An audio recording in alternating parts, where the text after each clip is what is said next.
In the winter and spring of 1989 and 90, a triangular object with dazzling lights was seen by hundreds of people in the skies over Belgium and Germany.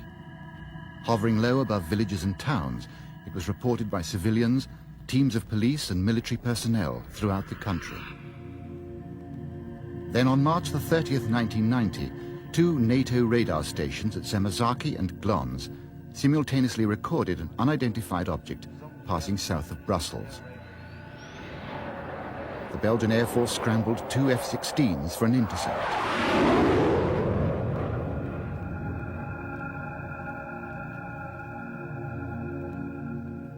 Their radars locked onto the object, the diamond shape, which suddenly drops 1,300 meters in 1 second. As it dropped below 200 meters, it vanished from all radar screens. The Air Force had no explanation.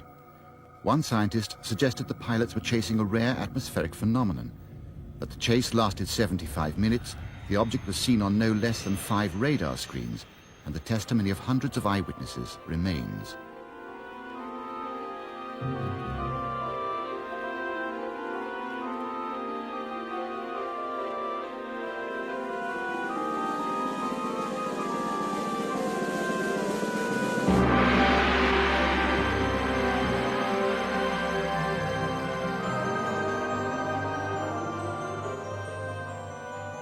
UFOs. We bring to them our own expectation of what they might be, what they could mean. Since the beginnings of history, experiences of the UFO have ranged from the sublime to the manifestly absurd. If reports are to be believed, we're already the objects of much curiosity, and every year many hundreds of people claim to have come close to the UFO experience. UFO やって、あの格好 UFO やって。光ってるね。UFO やってあれ。本当に光ってるわ。赤とね、青の光出してる。俺 UFO やって。I mean, that could not be a weather balloon. That's impossible. Well, it's going up and then going over, reappearing, and it's sort of going in this sort of circle, isn't it? Tell you what, I'm pleased I got it on bloody film. One community that experienced the full force of a UFO flap was at Gulf Breeze in northern Florida. Over those dunes, right there. Over the dunes. Oh, my God. There she is. There she is, right there. Oh, my God. Okay. Kind of way out. There's... That boat just went by. Oh, Jesus, when you know it. Property developer Ed Walters videoed that in November 1993, but it was only most recent of a sequence of events that took the whole community by storm. In 1987, he photographed these extraordinarily detailed UFOs with a simple Polaroid camera. The original Polaroids were extremely dark. This one was allegedly taken as a UFO hovered above a road. And then photo analysts light blasted them, which revealed more detail in the emulsion layers. For many, at least, the photos proved that UFOs were here to stay. Others remain unconvinced. But the events put Gulf Breeze firmly on the media map. There are so many hundreds of other witnesses locally and thousands of other witnesses worldwide that maybe haven't been exposed to the media like I have because maybe they haven't written a book or they haven't for whatever reason. So I don't think that it's a Ed Walters story. I think that the UFO story stands on its own with thousands of other people standing up and saying, I know what I saw.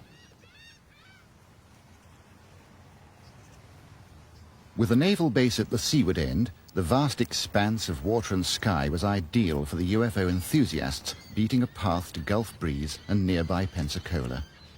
What is that baby doing? I don't know. This thing looks like it's moving around, doesn't it? I see two of them. Moving to the west, slowly. Oh, whoa, whoa, whoa, whoa. What's going on up there? There's two of them. Who is that? Look, look, look, drop. Look, look, look, look.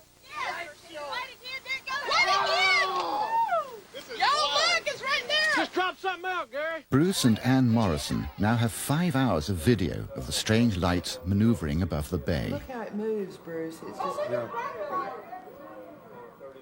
Well, I was having lunch with a friend at work one day, and she had heard about the Gulf Breeze sightings, but they had not hit the papers in Pensacola. You know, Gulf Breeze is a little smaller community outside of Pensacola. And she started telling me about this man in Gulf Breeze who had taken all these beautiful pictures, and there had been articles about it in the Sentinel. And I remember my reaction was so strange because all of a sudden I looked at my arms and I had chill bumps all over me. It was just like, it was an overwhelming feeling of wonder, amazement, and extreme interest. 3 minutes, 29 seconds. Oh, it's white. It's turning white there. There's 3 of them. Yeah. Let's go white.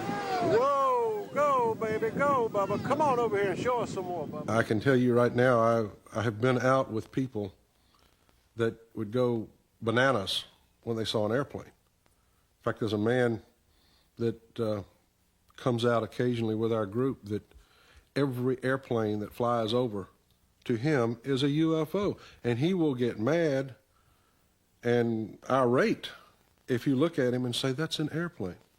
I mean, it can be a 727, 5,000 feet over your head coming into the landing pattern at the Pensacola airport. This guy will look up at it and say, that's a UFO. And that's his right. But I know what I saw. I know what's on my film. Over here, Bubba. And if you want to believe it, fine. If you don't want to believe it, that's fine also. Oh! Whoa, whoa, whoa. Oh, it's kind of green. It's got a green halo around it, doesn't it? Did y'all see green around it? Yeah. All right. Not surprisingly, Ed's photographs seemed too good to be true, and he soon found himself attacked by the debunkers. Well, it's really kind of shocking.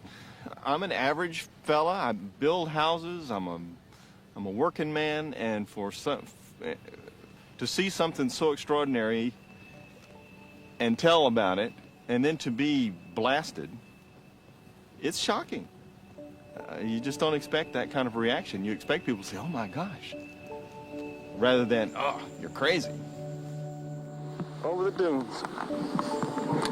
Oh my gosh. There she is. There she is, right there. Oh my God. I would like for somebody in the military-industrial complex, for the world governments, I would like for somebody to come forward and say, don't worry, here's what it is, this is the answer, sleep well. But they don't do that. I think they don't know. I think that they're struggling just like we're struggling.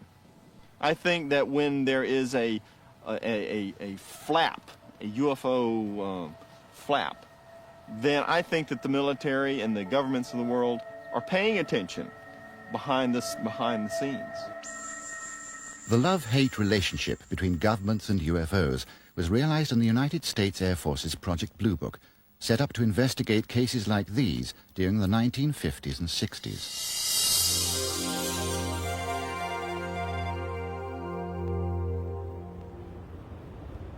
The Jet Propulsion Laboratory claimed that this is a light aircraft, but Lee Hansen, the photographer, is adamant that it was nothing of the sort.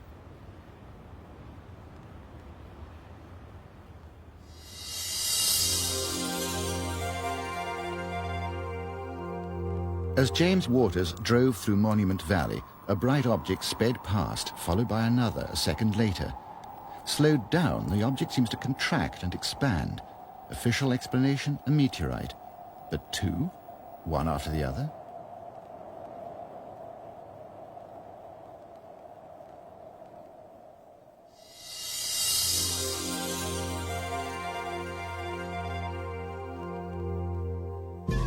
Two other classic UFO films were singled out for study by Project Blue Book.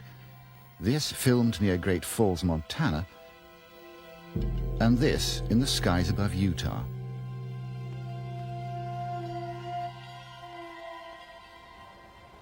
Alan Hynek, an astrophysicist, was brought in as a specialist consultant to the team.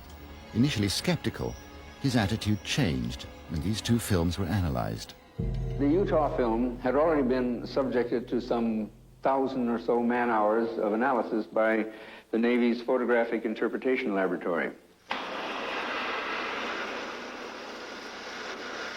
So the panel got up from their chairs and crouched around the wall to examine the films, and they asked to have the films run several times, as a matter of fact.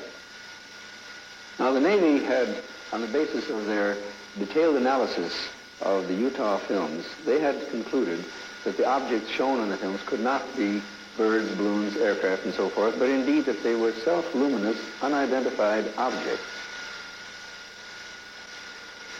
Despite this conclusion, the panel rejected it and concluded that the objects were birds. They couldn't be unidentified, therefore they had to be birds.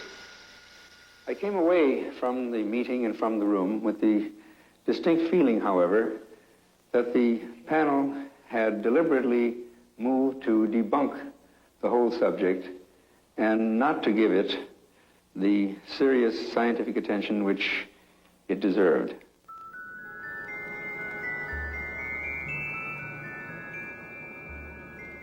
In the skies above Britain, a UFO appears from nowhere and flies alongside Concorde.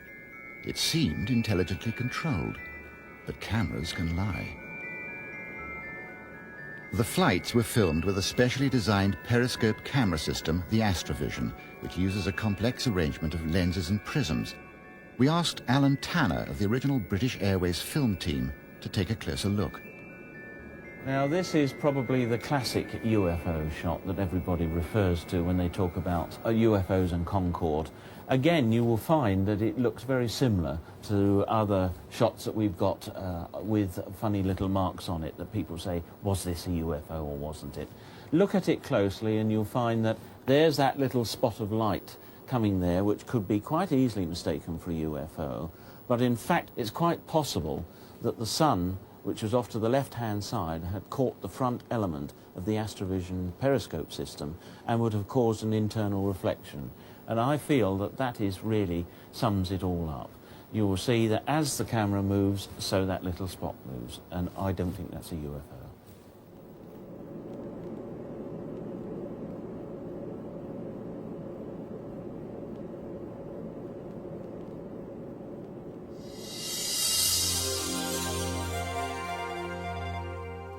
Above the Norfolk Broads, 3 fishermen film a diamond-shaped UFO. Checks were run on aircraft and weather balloons, but the skies were to all intents and purposes completely clear. 3 months earlier, besides the Black Sea, a tourist videoed this. It seemed an extraordinary coincidence. Until we met Simon Nash of Panasonic. This is a basic iris motor. The principle of the iris motor is to regulate the amount of light entering the camera. The iris motor will open on very dull scenes and poorly illuminated scenes and close down on very high intensity or brightly lit scenes. We actually have no idea what this sort of object is here in the sky. It could be reflection from a plane or some other light source. But as the camera starts to zoom in, you can clearly see here the shape of the actual iris elements within the lens section of the camera. It appears to be caused by a reflection of light entering the front of the camera and bouncing around between the lens elements. And of course, sandwiched between the lens elements is of course the iris motor. And the iris motor takes on this characteristic shape that is often seen when you're looking directly or indirectly in towards the sun. But the image at the beginning of the tape is quite unusual and is something that can't be explained by normal camera technology, if you like.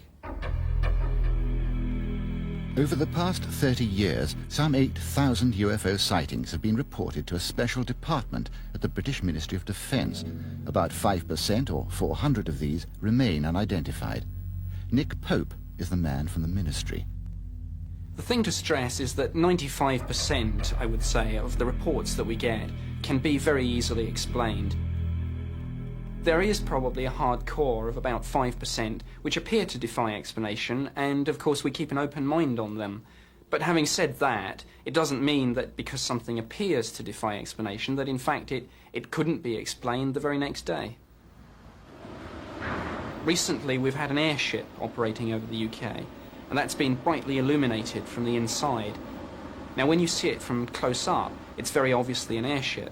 When you see it from a long distance away, it just looks like a very bright cigar-shaped object, and of course that has generated an awful lot of UFO reports.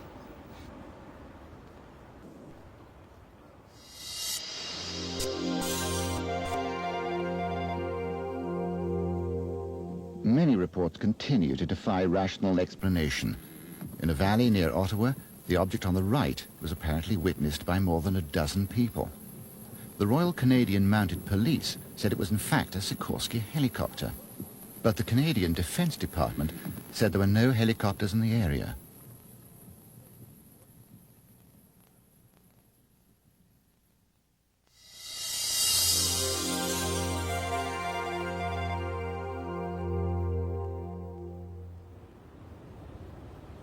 This curious object filmed above an English cornfield remains a mystery.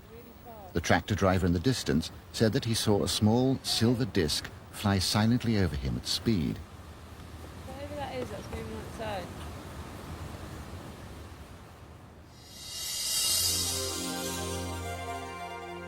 own. As a TV cameraman was setting up for a weather picture in Wisconsin, an object flashed past the windmill.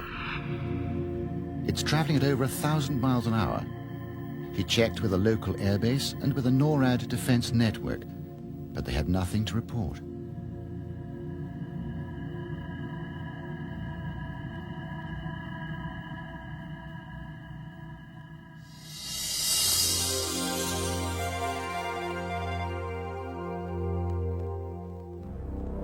In Oxfordshire, while filming a farming program, a TV crew suddenly noticed this object over the fields.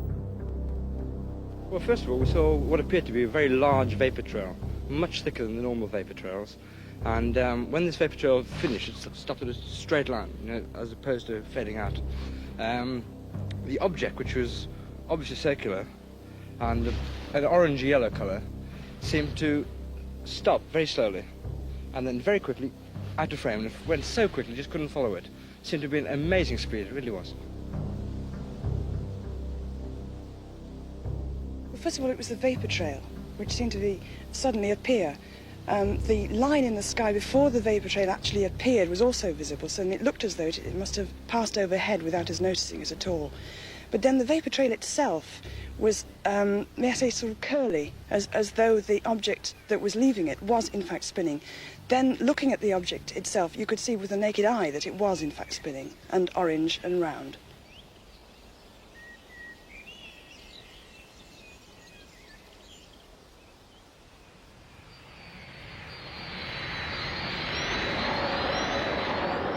Over 3,500 UFO reports worldwide have come from civilian and military pilots, people like Colonel Fletcher Prouty, who commanded an air squadron based in Tokyo in the 1950s. He was one of the 5 founders of the massive NORAD defense network. My aircraft were in the sky over half the world, regularly, all the time. And one day I got a top secret memorandum delivered from the White House, from the headquarters of the Air Force.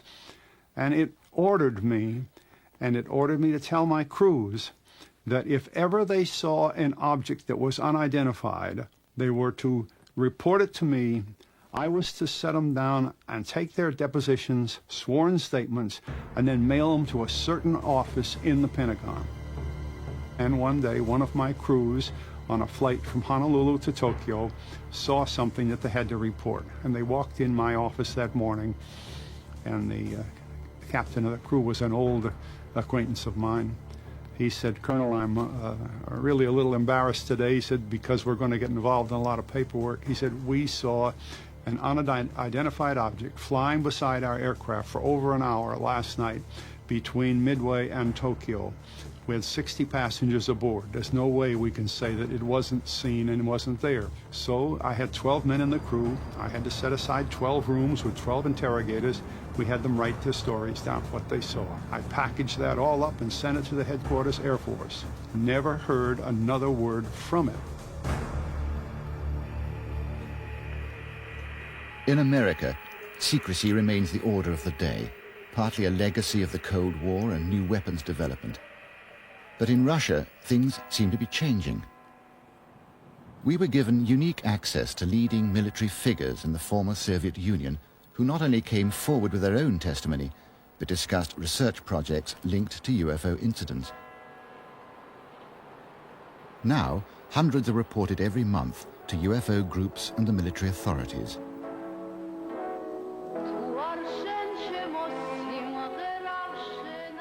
As a Russian film crew were making a music video, watching crowds saw this object appear over the center of Tbilisi.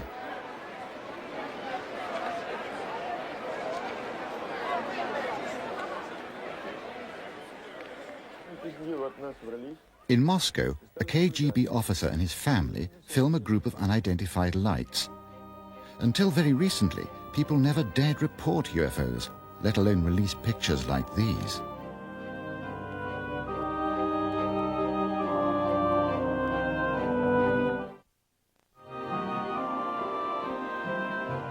For years, the old secret regimes prevented anyone admitting to any UFO experience.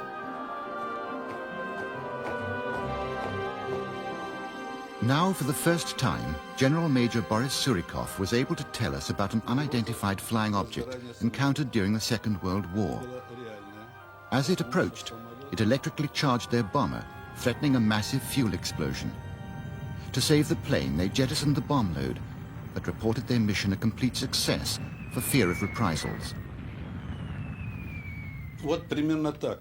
A shape something like this. Here a ray of fire. This part is reddish. The bow is light. And it was flying at a great speed. It was lighting up the air around it. It looked like a miniature sunset. In the center there was a strange-looking flying object. It did not look at all like an anti-aircraft explosion.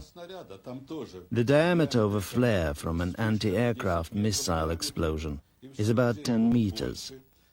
Here it was larger, and it was longer than our Buran or an Energia shuttle. I think it was about twice as long. And it isn't the type of thing which we or the Americans launch into space. One incident which revolutionized Russian military thinking about UFOs happened on the 20th of September 1977 at Petrozavodsk on the Russian-Finnish border. At about 4 in the morning, over 170 witnesses, including 20 border guards and police, saw a large, glowing object raining down beams of light. It hovered over the town for some 15 minutes before moving off towards the Finnish border. But it had been seen over a wide area for at least 4 hours before that. Colonel Boris Sokolov headed the Ministry of Defense's investigation team. Later, having read the report, I found that a large group of military men had witnessed the event, about several hundred kilometers away from Petrozavodsk, in one of the border regions. When they tried to report it, using their usual field communications, they had telephone and cable lines, radio and shortwave, none of them worked. After the incident, which had lasted for several hours over Petrozavodsk, and a little shorter period of time over the border area, all communications were suddenly restored. This event so concerned the military that for the first time they and the scientists began a unique state-funded research project. The Russian Academy of Sciences and the Ministry of Defense in Moscow were able to draw on a potential observer force of some 6 million troops. It was a huge number, an experiment that will never be repeated. It lasted 10 years, and the whole of the Soviet Union was involved, 1/6 of the globe. And the number of potential observers was over 10 million.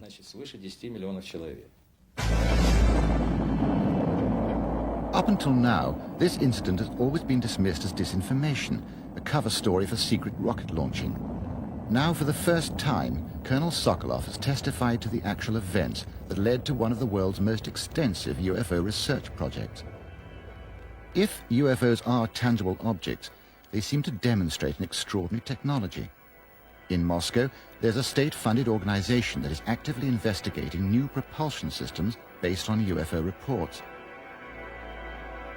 Dr. Anatoly Akimov is the director. We are not looking to limit our research objectives by just trying to explain abnormal physical experiments. What we are trying to do is to go beyond the normal investigative boundaries. If we believe, and we certainly have good reason to do so, that the UFOs exist as a real phenomenon, then naturally the question arises as to whether our contemporary science can come to some understanding of them.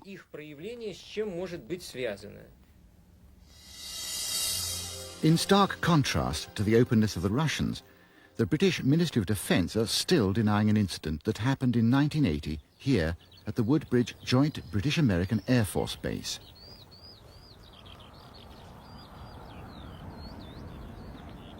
This was one of the busiest military air bases in the United Kingdom. Its activities were highly secret, and it held one of NATO's largest nuclear weapons stockpiles. It was in the early hours of December the 28th that two teams of base security officers left the East Gate to investigate strange lights in the forest. One team included the deputy base commander, Lieutenant Colonel Holt, and in the other group was Larry Warren, then aged 19. I'm standing in Rendlesham Forest. We're on December 28th to 29th, 1980. Just behind me, Colonel Holt and a group of NCOs and officers had their sighting of events, which is recorded on the tape that he made that night, about a quarter mile that way. My event took place right here, heading toward this farmer's field.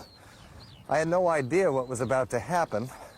No one else with me really did at that time at all, except that this field in front of me was illuminated with some very bright, strange light. I noticed that this giant oak tree here was illuminated as well. That was my first indication that something wasn't right in the field. As standard procedure, Lieutenant Colonel Holt was tape recording his team's progress through the forest. As they measured radiation levels, they spotted something through the trees. The voices you hear are from the actual tape. The pictures are a reconstruction. Strange, small red light. Looks about maybe a quarter to half mile, maybe further out. Switch off. The light is gone now. It was approximately 120 degrees. Try to sight it. Is it back again? Yes, sir. Go down the flashlight set. Let's go back to the edge of the clearing so we can get a better look at it. See if you can get the star scope on it. The light's still there, and all the barnyard animals have gotten quiet now. We're heading about 110, 120 degrees from the site. I'm through to the clearing now. Still getting a reading on the meter. About 2 clicks. Maybe count 3 to 4 clicks. Getting stronger. As Holt and his team were moving towards the light, Larry Warren and the others saw a curious circle of mist in the field in front of them.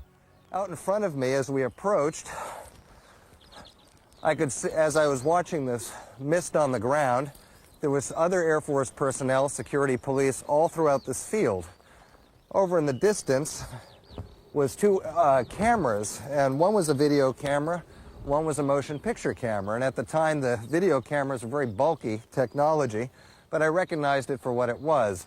Everything I saw in this field was documented on film that night, both on still photographs and on motion picture. There's no doubt about it.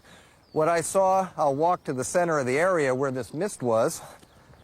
You can see it clearly. Ground zero would be here. After watching this object on the ground, a red ball of light moved in. I thought it was an A-10 taxiing to RAF Woodbridge behind me, about a mile.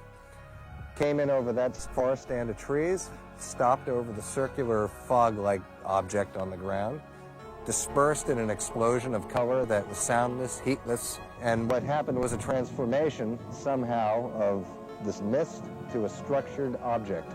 It was about 30 feet at the base, 20 feet in height, and a bank of blue lights at the base of it, and mother of pearl or rainbow effect all over. It was very difficult to look directly at.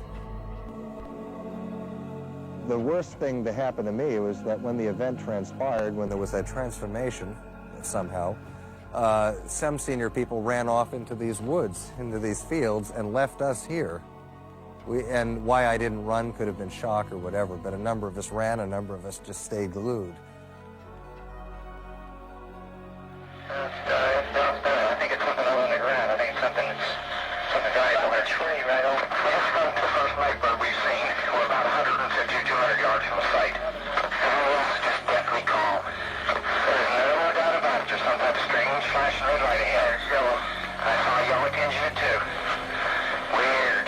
It appears that you maybe move a little bit this way. Yes, it's right about half dead. It's coming this way. It is definitely coming this way.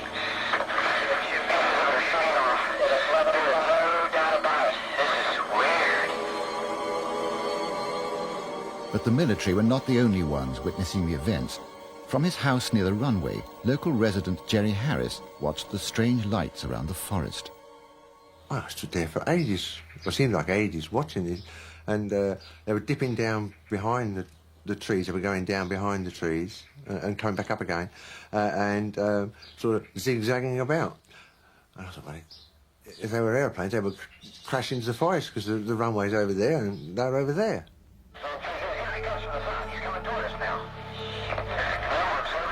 I heard these noises over the base. I heard voices shouting. I couldn't hear what they were saying because of the distance, but I could hear that the wind was in my direction. And also then I heard vehicles start up and sort of drive off. Well, I imagine anyone could have made this up if they were very imaginative. However, I don't know why someone would have chosen to make it up and then carry it on for 14 years when we all have certainly bills to pay, lives to live, other interests, you know. I don't think anyone could make this up. Not the evidence. Actually, you could remove me from the story and you still have a story there. It's just not going to go away. This one will never go away. A strict security clampdown, denials and other explanations quickly followed the incident. Orford Ness Lighthouse, 6 miles distant, was one. Others included meteorites, police cars and bright stars. The alleged films and photographs have never been released, but one abiding piece of evidence remains. Lieutenant Colonel Holt's report, authenticated as genuine by the British Ministry of Defence.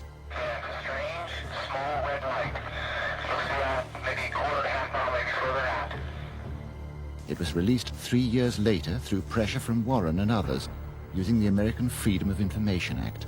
We're about 150 or 200 yards from the site. Everything else is just deathly calm. There's no doubt about it. There's some type of strange flashing red light ahead. It's yellow. I saw a yellow tinge in it too. Weird. I wasn't there at the time of the Woodbridge sighting, so I can't be sure what happened. It may well be that no explanation was found for what happened that night, but when we find no evidence of a threat, our involvement ends, so something can be unexplained, but not necessarily lead to any further official work.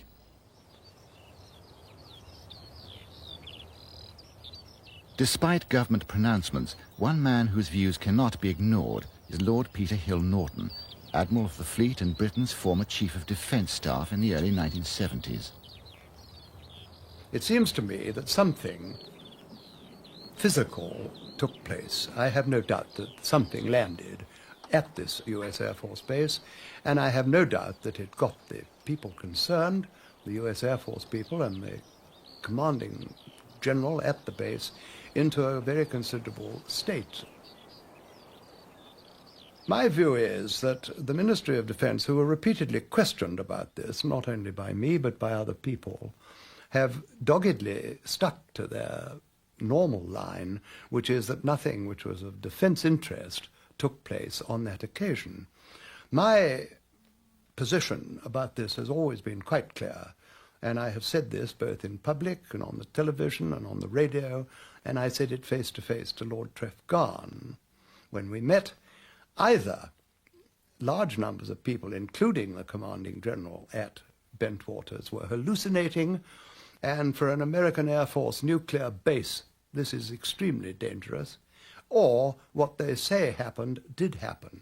And in either of those circumstances, there can only be one answer, and that is that it was of extreme defense interest to the United Kingdom. And I have never had a satisfactory rebuttal of that view.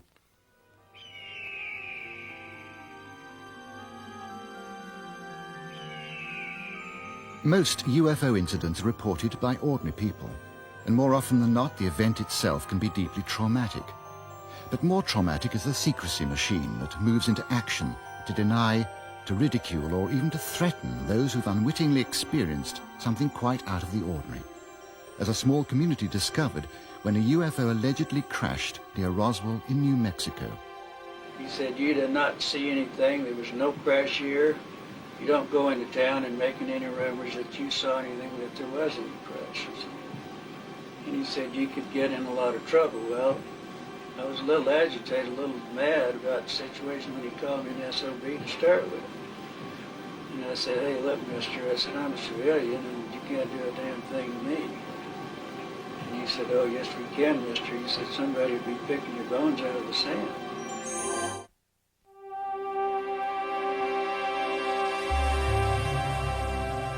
The case of the crashed disc and its alien occupants has become an enduring UFO classic. On July the 2nd, 1947, near Roswell in New Mexico, an extraordinary collection of metallic and other debris was discovered by Mac Brazel, scattered widely over his ranch lands. A few days later, he contacted local Sheriff George Wilcox, who called the Roswell Army Air Base. They sent Major Jesse Marcel to investigate and to collect as much debris as possible. The Army issued a press release saying they'd recovered a crashed disc.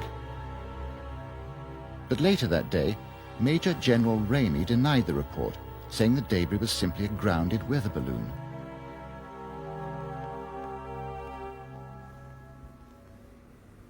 For Fred Whiting of the Fund for UFO Research, the official conclusion simply didn't hold water. And with other researchers, he's filmed the testimonies of some surviving witnesses and their family members. Heretofore, stories of crashed saucers were twice-told tales. I have a brother who has a cousin who has an uncle whose barber says he knows someone who heard something. That has been the way most of these accounts have been circulating. That's very frustrating because you can't follow up on that. You can't ascertain what the facts are, and in all likelihood the story's bogus because it's been told by so many people and therefore is quite distorted. Roswell is different. Roswell has a cast of characters who are known, most of whom are still alive even after 46 years, all of whom are extremely credible people. One thing I was certain of, being familiar with all air activities, that it was not a weather balloon, nor an aircraft, nor a missile. It was something else of which we didn't know what it was. They were just fragments strewn all over the area, an area about 3/4 of a mile long and several hundred feet wide. One evening we were watching TV, and it was on TV there was something about space. And my grandmother looked over at me and she said, "Barbara, do you believe in anything, outside of the earth?" And I said, "I do." And she said, "Well, I have something that I would really like to tell you, but I don't want you to ever discuss this or tell anyone because I've never told anybody." She just wrote an article one time and put flying saucer on it, and that's all she had ever written down on a piece of paper. And I said, "Fine, what do you need to tell me?" And she, I thought it was going to be something completely different than what she told me. And she said, in the 40s, there was a spacecraft, a flying saucer is what Big Mom called it, crashed outside of Roswell. And I said, "That's interesting." I said, "How do you know about it, Big Mom?" And she said, "Your grandfather, George, was as a sheriff at the time. When the incident happened, the military police came to the courthouse, to the jailhouse, and told George and I that if we ever told anything about this incident, talked about it in any way, that not only we would be killed, but the family, that they would get the rest of the family." Why? What did he know? According to witnesses, the military had discovered something more than a crashed spacecraft. In the Army Air Base, an autopsy was in progress, witnessed by a nurse, a close friend of the local mortician. She said when one of the hands was detached from the arm, and she said when the doctors turned it over, that she noticed on, and they made a notation. That's what she was doing, was trying to take notes and making notations for them. And they were all sick. But she said that on the tips of these little fingers, it looked like little pads with little holes that kind of looked like a small suction cup on each end of these fingers here. Said there was no thumb at all, and none of they only had like the 4 fingers on there. I undertook an effort to try to find out if the Pentagon was still sticking to the weather balloon story. So I generated a series of letters through my senators and my congressmen, and I also urged other researchers to do the same thing. What we got was a very clear pattern of denial and buck passing. The people of New Mexico were also alerting their own congressman, Stephen Schiff, who took up the case on their behalf. From the statements of witnesses that I've seen or read, a number of individuals described that whatever it was that was recovered from the area around, actually Corona, New Mexico, near Roswell, that apparently it was put in a special plane that was flown in for this purpose, and that the materials were under armed guards because people described the MPs. And I think it's logical to say that weather balloons aren't normally flown by special planes under armed guard. So that by itself at least raises a legitimate question as to, was this a weather balloon? I got a response from an Air Force colonel who just said, we've referred your request to the National Archives. And, you know, that simple, that quick. And so I contacted the Department of Defense again and received a response at a higher level. We're referring you to the National Archives. So I contacted the National Archives. The National Archives responded to me that they didn't have any material on the Roswell incident. Now, needless to say, I considered this a runaround at the least, and it was at that point that I asked our General Accounting Office to assist me. The General Accounting Office, at Congressman Schiff's request, agreed to undertake an inquiry into whether or not there was a cover-up of information concerning the Roswell events. An investigator was assigned to the case, reporting back, of course, to the Congressman's office, since the General Accounting Office is a creature of the Congress. It's the Congress's investigative arm. This investigator approached an official within the Air Force Congressional Liaison Office, the Director of Plans and Operations, Colonel Larry Shockley. The investigator said to Colonel Shockley, I'm interested in getting into the Roswell case. Colonel Shockley's response reportedly was, you've got no business getting into that. This is not the first, and I suspect nor will it be the last, such obstruction of this investigation. They didn't say, Congressman Schiff, we have documents, but they're classified. You're going to have to go through certain procedures if you want access to them. That would have at least been a reasonable response. But to send me to an agency which doesn't have the documents, and by now they must know that, that is not a reasonable response. Stephen Aftergood of the Federation of American Scientists believes there could be a less secretive and more mundane explanation. The National Archives reports that it has more than 300 million pages of classified documents from before 1960 alone that are awaiting declassification review. In other words, documents dating from pre-World War I through 1960.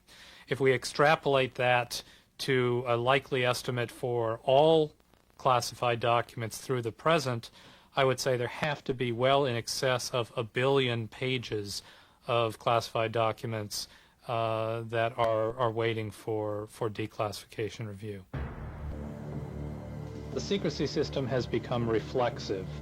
We are concealing a lot of information that is not genuinely sensitive, and ironically, we are probably not protecting those genuinely sensitive secrets adequately.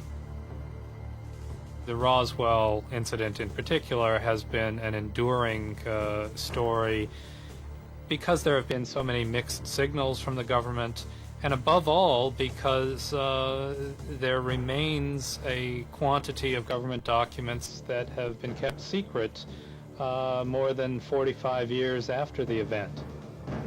I think a government accounting for this whole episode is long, long overdue, and people have every right to demand that such an accounting be carried out.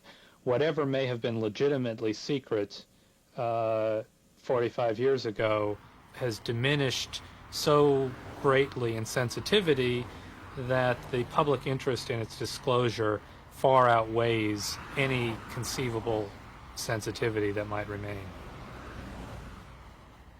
Now what we need to do is we need to establish in the minds of the Congress, it's already firmly established in the minds of most of the UFO researchers in the United States and elsewhere around the world, that there is indeed a cover-up of information. For what reason? We can only speculate. To what end?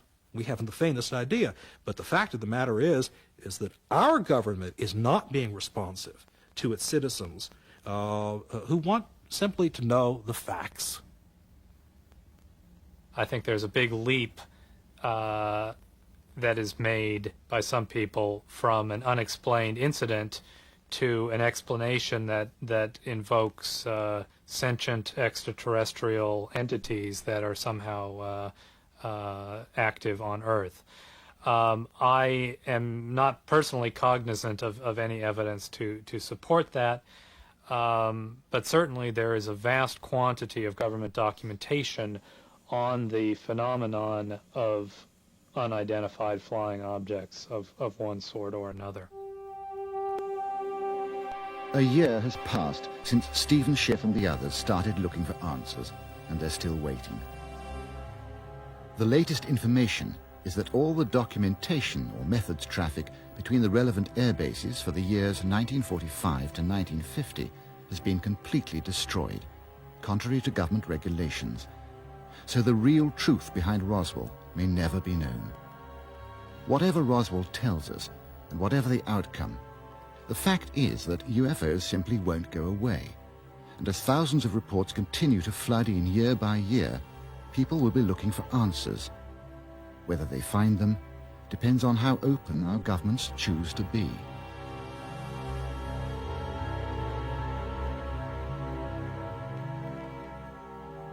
The regime of secrecy is itself a legacy of the Cold War.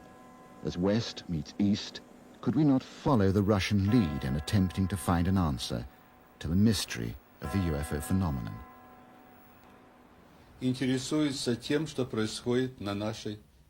We cannot rule out the possibility that creatures who may well be superior to us are interested in what is happening on our Earth.